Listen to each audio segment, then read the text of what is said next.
Good morning kids. तो आज हम ईवीएस का चैप्टर 8 स्टार्ट करने वाले हैं। क्या करने वाले हैं? ईवीएस का चैप्टर 8 जिसका नाम क्या है बच्चों? क्रीपी क्रॉलीज। क्या है? क्रीपी क्रॉलीज। क्या है?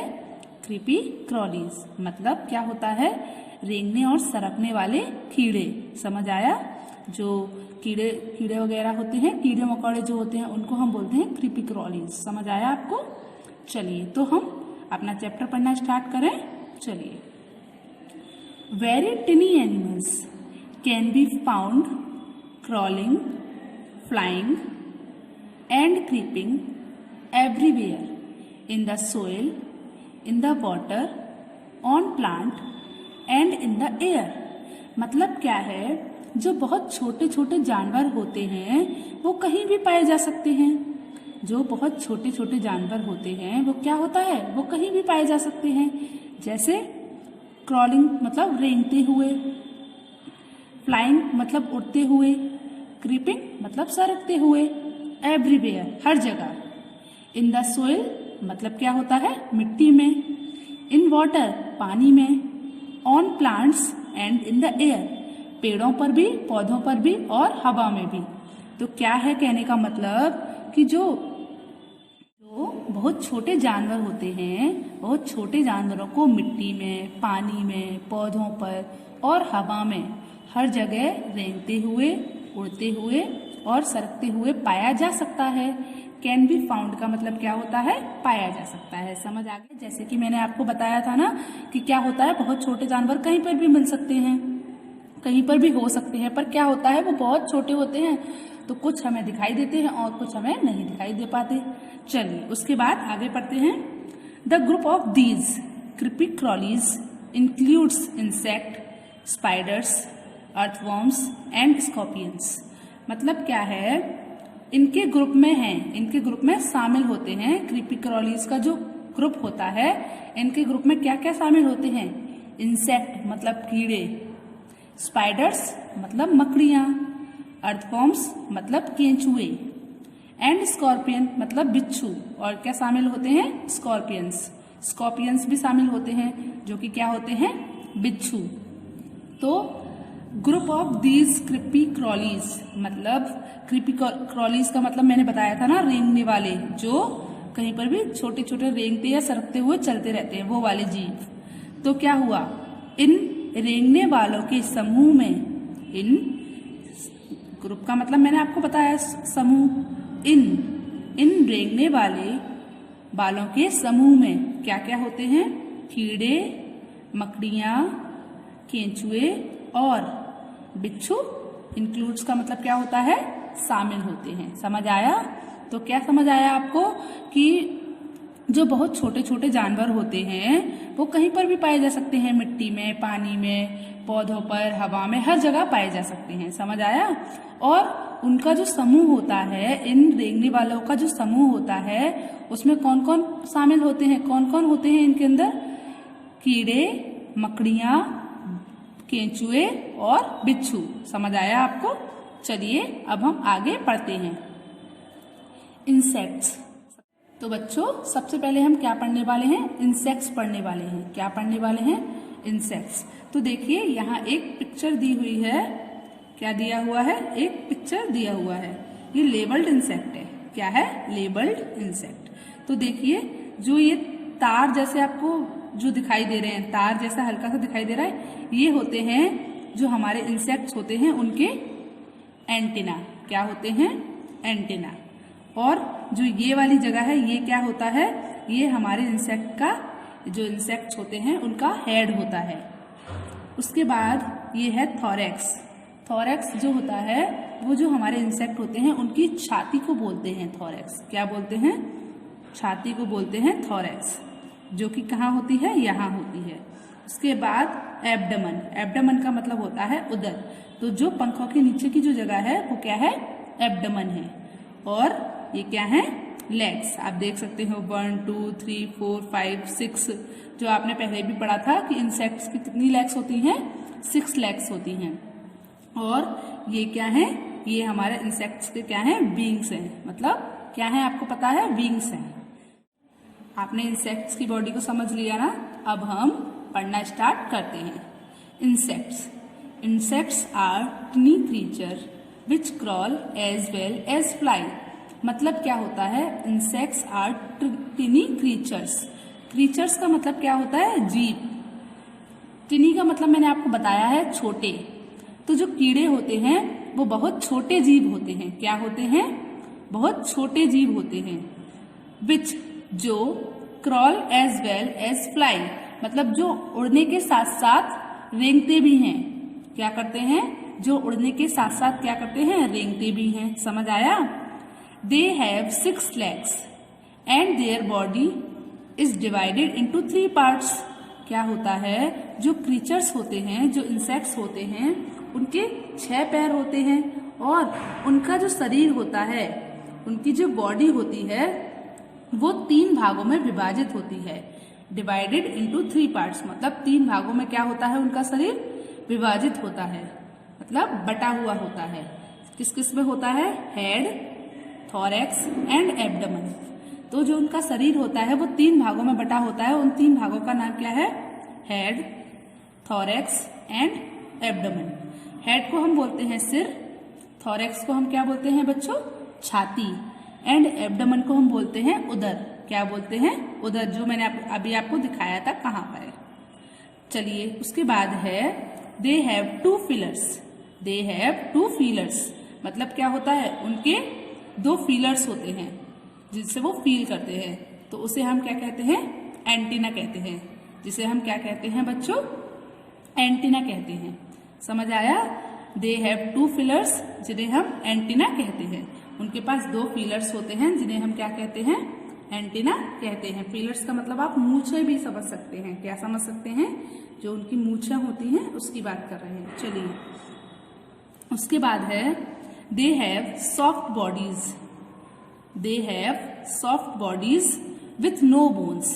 क्या होता है? उनका शरीर बहुत मुलायम होता है, बहुत मुलायम शरीर होता है। और किसके साथ? विथ नो बोन्स मतलब बिना हड्डियों वाला। उनका शरीर जो होता है उसके अंदर हड्डियां नहीं होती हैं। तो क्या हो गया? उनका बिना हड्डियों वाला कैसा शरीर होता है? मुलायम शरीर होता है। उनकी हड्डियां नहीं होती हैं। Some insects have wings. कुछ कीड़े कैसे होते हैं? जिनके पंख होते हैं। विंग्स का मतलब तो आप जानते ही हो क्या होता है। कुछ कीड़े ऐसे होते हैं जिनके क्या होते हैं? पंख होते हैं। चलिए आगे देखते हैं। तो आगे क्या है? Honeybees are social insects. Honeybees आप जानते हो क्या होती हैं? मधुमक्खियां। तो हनीबीज आर सोशल इंसेक्ट मतलब क्या है? हनीबीज सामाजिक कीड़े होते हैं। क्या होता है? हनीबीज जो होती हैं, मधुमक्खियां जो होती हैं, वो कैसे कीड़े होती हैं? सामाजिक कीड़े होती हैं। They make hives in which they collect nectar and make honey. वे क्या करती हैं? वे छत्ते बनाती हैं। इन विच जिसमें, दे कलेक्ट नेक्टर जिसमें भी क्या करती हैं? रस इकट्ठा करती हैं। क्या करती हैं बच्चों? जिसमें भी वे रस इकट्ठा करती हैं। एंड मेक हनी और क्या करती हैं उससे? और शहद बनाती हैं। तो क्या समझ में आया? जो मधुमक्खियां होती हैं वो सामाजिक कीड़े होते हैं। वे छत्ता बनाती हैं जिसमें वे रस को इकट्ठा करती हैं और शहद बनाती हैं। समझ आया? चलिए आगे देखते हैं। बीज लिव इन कॉलोनीज। बीज लिव इन कॉलोनीज मतलब क्या होता है? जो मधुमक्खियां होती हैं, जो मक्खियां होती हैं, वो कॉलोनीज में रहती हैं। कॉलोनीज का मतलब होता है बस्ती में रहती हैं। बीज लिव इन कॉलोनीज, वो कहाँ रहती हैं? वो कॉलोनीज में रहती हैं। There is only 1 queen bee. There is only 1 queen bee मतलब क्या होता है? इन आ कॉलोनी मतलब क्या होता है? उनकी कॉलोनी में, मतलब जो भी उनकी जगह होती है, एक कॉलोनी में केवल एक ही रानी मधुमक्खी होती है। क्या होता है? एक कॉलोनी में सिर्फ केवल एक ही कैसी मधुमक्खी होती है? रानी मधुमक्खी होती है। शी लेज एग्स, वो क्या करती है? वो अंडे बिछाती है, वो अंडे देती है। लेज का मतलब होता है देना या बिछाना। तो शी लेज एग्स मतलब वो क्या करती है? वो अंडे देती है। The rest of the bees in the colony the rest of the bees in the colony are workers bee. मतलब क्या है, बाकी की जो मधुमक्खियां कॉलोनी में रहती हैं, बाकी की जो मधुमक्खियां होती हैं कॉलोनी में, वो क्या होती हैं, वर्कर्स बी होती हैं। मतलब काम करने वाली मधुमक्खियां होती हैं। कैसी मधुमक्खियां होती हैं, काम करने वाली, मतलब वर्कर्स मतलब श्रमिक मधुमक्खियां होती हैं। क्या होती हैं वो, श्रमिक मधुमक्खियां होती हैं। तो क्या हुआ, the rest of bees in the colony are workers bee. मतलब जो बाकी की मधुमक्खियां होती हैं कॉलोनी में, वो क्या होती हैं, श्रमिक मधुमक्खियां होती हैं। They collect food and defend the colony. मतलब वे क्या करती हैं, वे भोजन को इकट्ठा करती हैं और अपनी कॉलोनी की क्या करती हैं, रक्षा करती हैं। जो श्रमिक बीज होती हैं, जो श्रमिक मधुमक्खियां होती हैं, वे क्या करती हैं, भोजन इकट्ठा करती हैं और क्या करती हैं, अपनी जो उनकी कॉलोनी होती है उसकी रक्षा करती हैं। समझ आया आपको इतना? चलिए आगे देखिए। बी, ये किसकी फोटो लगी है, बी। ये किसकी है, आंट की फोटो है। ये क्या है, कॉकरोच। ये क्या है, बटरफ्लाई। समझ आया? चलिए अब आगे देखते हैं। Insects like cockroach, beetles, wasp and house flies can crawl and fly both. मतलब क्या होता है, जो कीड़े होते हैं जैसे cockroach, beetles, wasp and house flies, ये क्या करते हैं, ये रेंगने के साथ साथ क्या करते हैं, उड़ते भी हैं। कौन कौन, बीटल्स को हम क्या कहते हैं बच्चों, मोगरियां। क्या कहते हैं, मोगरियां। वास्प को हम क्या कहते हैं, ततैया। क्या कहते हैं, ततैया। और कॉकरोच को तो कॉकरोच बोलते ही हैं। तो कीड़े जैसे कॉकरोच, मोगरियां, ततैया और हाउस फ्लाई मतलब मक्खियां। बी जो होती है, हनी बी, वो होती है मधुमक्खी, और हाउस फ्लाई जो होती हैं वो होती हैं मक्खियां। Can crawl and fly both, मतलब वे रेंग भी सकती हैं और उड़ भी सकते हैं। वे रेंग और उड़ दोनों सकते हैं।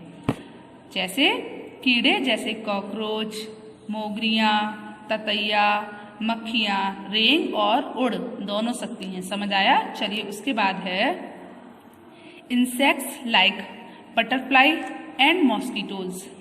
Insect like butterflies and mosquitoes do not crawl, they only fly.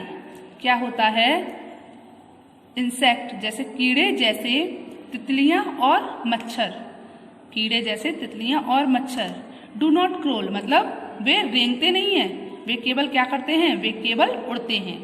तो बच्चों आप, इंसेक्ट्स कैन बी हार्मफुल मतलब क्या है, कीड़े हानिकारक भी हो सकते हैं। जैसे सम इंसेक्ट्स बाइट और स्टिंग। कुछ कीड़े ऐसे होते हैं जो क्या करते हैं, काटते हैं या फिर डंक मारते हैं।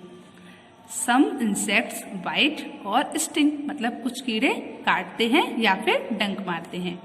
दे कैन कॉज पेन, वे दर्द का कारण हो सकते हैं। पेन का मतलब आप जानते हो ना, दर्द, तो वे दर्द का कारण हो सकते हैं। Some are even carrier of diseases. Diseases मतलब होता है बीमारियां। क्या होता है बच्चों, बीमारियां। तो कुछ क्या होते हैं, कुछ कैरियर का मतलब होता है वाहक। कैरियर का मतलब क्या होता है, वाहक। कुछ क्या होते हैं, कुछ बीमारियों के वाहक भी होते हैं। Even some are even carrier of diseases मतलब कुछ कैसे होते हैं, कुछ बीमारियों का वाहक भी होते हैं। मतलब कुछ ऐसे होते हैं जो बीमारियां लेकर आते हैं। क्या करते हैं, अपने साथ क्या करते हैं, बीमारियां लेकर आते हैं। चलिए देखते हैं। House flies sit on garbage and rotten food. जो हाउस फ्लाइज होती है, मक्खियां जो होती हैं, वो कचरे पर और सड़े गले भोजन पर बैठती हैं। हाउस फ्लाइज क्या करती हैं, कचरे पर या फिर सड़े गले भोजन पर बैठती हैं। Germs stick on their feet, और क्या करती हैं, अपने पैरों पर जो कीटाणु होते हैं वो अपने पैरों पर चिपका लेती हैं या उनके पैरों पर चिपक जाते हैं। Germs stick on their feet मतलब जर्म्स क्या होते हैं, उनके पैरों पर चिपक जाते हैं। कीटाणु उनके पैरों पर क्या हो जाते हैं, चिपक जाते हैं, उनके पैरों से चिपक जाते हैं। They get transferred to food items when the house flies sit on them. क्या होता है, जब मधुमक्खियां उन पर बैठती हैं, जब मधुमक्खियां उन पर बैठती हैं तो क्या होता है, वे खाने के भोजन पर ट्रांसफर हो जाते हैं, मतलब स्थानांतरित हो जाते हैं, ट्रांसफर्ड हो जाते हैं। क्या होता है, पहले मधुमक्खियां कीटाणुओं पर बैठी, जैसे गार्बेज पर या रोटन फूड पर बैठी, उसके बाद उन्होंने क्या किया, उनके जो फीट थे, मतलब उनके जो पैर थे, उन पर क्या हुआ, कीटाणु चिपक गए। अब क्या हुआ, अब हमारे घर पे जो खाना था उस पर आकर वही मधुमक्खी बैठ गई, तो क्या हुआ, उनका जो कीटाणु वो अपने साथ लेकर आई, वो किस पर उन्होंने ट्रांसफर कर दिए, हमारे भोजन पर ट्रांसफर कर दिए। समझ आया आपको? तो they get transferred to food items when the house flies sit on them. तो क्या हुआ, जब मक्खियां उन पर बैठती हैं तब वे भोजन में क्या हो जाती हैं, स्थानांतरित हो जाते हैं। चलिए उसके बाद आगे है दिस कंटेमिनेट द फूड, मतलब यह दूषित भोजन या फिर मेक डर्टी, यह दूषित भोजन क्या करता है, यह खाने को कैसा बना देता है, दूषित बना देता है, यह भोजन को दूषित बनाता है। मेक डर्टी का मतलब भी दूषित बनाना होता है और कंटेमिनेट का मतलब भी क्या होता है, दूषित बनाना। मैंने आपको ये कल वर्ब में समझाया है ना। चलिए, तो यह क्या करता है, यह भोजन को दूषित बनाता है, गंदा बना देता है। The germs can cause diseases like cholera, dysentery, etc. When we eat this contaminated food, क्या होता है, कीटाणु क्या होते हैं, बीमारियों का कारण हो सकते हैं, जैसे हैजा, पेचिस आदि। तो क्या बनाएंगे हम, हैजा, पेचिस जैसी बीमारियों का कारण हो सकते हैं। कौन, कीटाणु हैजा, पेचिस जैसी बीमारियों का कारण हो सकते हैं। समझ आया? चलिए उसके बाद है when we eat this contaminated food, जब हम क्या करते हैं, जब हम इस दूषित भोजन को खाते हैं, जब हम इस दूषित भोजन को खाते हैं तो क्या होता है, कीटाणु जो होते हैं वो हैजा, पेचिस जैसी बीमारियों, हैजा, पेचिस आदि जैसी बीमारियों का क्या होते हैं, कारण हो सकते हैं। समझ आया? चलिए उसके बाद आगे देखिए, मॉस्किटोज बाइट पीपल एंड सक देयर ब्लड्स। क्या होता है, जो मच्छर होते हैं वो लोगों को काटते हैं और उनका खून चूसते हैं। क्या करते हैं, लोगों को काटते हैं और उनका खून चूसते हैं। दे breed in stagnant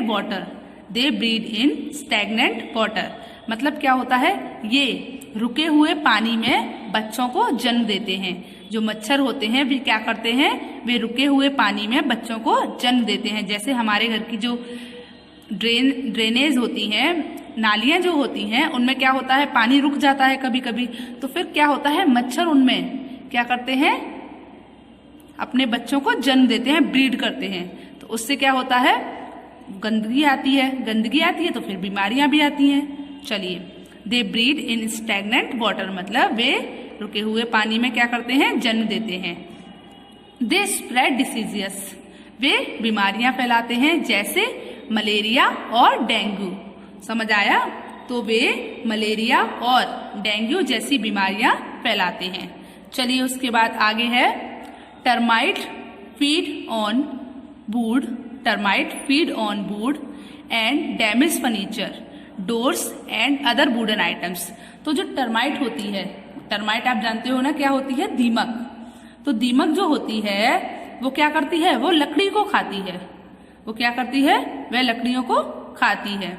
and damage furniture, door and other wooden item, और जो भी मतलब फर्नीचर, दरवाजे और दूसरे जो भी लकड़ी के सामान होते हैं उनको क्या कर देती है, बर्बाद कर देती है, मतलब नष्ट कर देती है। Bugs, wasp and lice bite us, bugs, wasp and lice bite us. तो लाइस का मतलब क्या होता है, जू। ठीक है, तो क्या होता है, bugs, wasp and lice bite us. तो बग्स, बास्प एंड लाइस क्या करते हैं, हमें काटते हैं। This can causes etching and redness of the skin, यह क्या होते हैं, यह कारण हो सकते हैं, इचिंग मतलब खुजली का, और रेडनेस मतलब लालिमा, जो आप देखते हो ना जब आप खुजा लेते हो तो वहां पर रेड रेड हो जाती है हमारी स्किन, तो ये क्या होते हैं, यह त्वचा की खुजली और लालिमा का कारण हो सकते हैं। चलिए उसके बाद locust eat fully grown crops and damage them.